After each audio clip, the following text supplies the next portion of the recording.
gace ka Mpati ku birometero ijana werekeza uburaruko bw'umujyi wa Goma havuga umutekano muke utegwa n'umugwi witwaje ibigwanisho mushasha wiyise M26. Abayobozi bo muri ako karere babwiye BBC ko uwo mutwe ugeramiye cyane ibigo by'amashure kuko hari byo ukuramwo abana baja kuwugwanira. Ariko umuvugizi w'uwo mugwi yabihakanye. Inkuru ya Jonathan Kacherewa i Bukavu. Abanyeshuri n'abarimu mu gace ka Mpati ho mu karere ka Masisi kabarirwa kilometero 100 mu majyaruguru y'uburengerazuba bw'umujyi wa Goma batangiye guhunga ibigo by'amashuri batinya ko abarwanyi b'imitwe itandukanye irimo umutwe wa M26, umutwe wa FDLR na Pareko babafata bakabinjiza muri iyo mitwe ku gahato. Umwe mu bayobozi b'inzego z'ibanze muri ako gace ka Mpati utashatse ko amazina amenyekana yadutangaje ko abarwanyi ba M26 umutwe ugizwe n'abarwanyi ba Nyatura, abarwanyi b'abahutu b'abakongomani banze kwinjizwa mu ngabo za leta ngo nibo bari kwisonga gufata abanyeshuri ndetse n'abandi bantu bakuze bababwira abarwanyi babo kuva mu ntangiriro z'uku kwezi kwa mbere.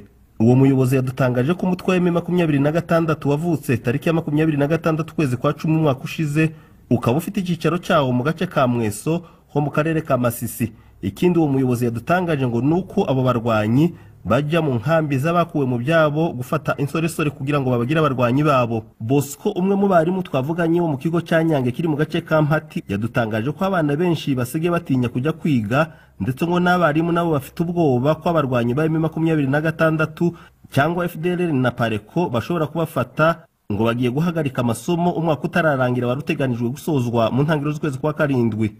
Twavuganye na Fazili Mugabo umuvugizi w'abarwanyi ba M26 turi mu karere ka Masisi adutangiza ko batakira umutwe umwe ahubwo ngo bamaze kwishyira hamwe abahoze ari abanyatura, Pareko ndetse n'abandi barwanyi ba Mayimayi bari mu APSLS ngo bafite intego yo kurwanya uwo bise umwanzi wabo hamwe. Kucyo abo barwanyi baregwa kwinjiza abana muri iyo mitwe, Fazili Mugabo umuvugizi wa M26 yadutangaje ko batabinjiza ku gahato ahubwo ngo abato n'abakuru baza babasanga bonyine kubera ishyaka bafitiye igihugu cyabo. Yongeraho ngo iyo abana b'abanyeshuri baje babasubiza kugira ngo bakomeze amasomo. Twagerageje gushaka mu mutwe wa FDLR kugira ngo twumve icyo bavuga ariko ntitwababona. Agace ka Mpati nta buyobozi bwa leta buharangwa.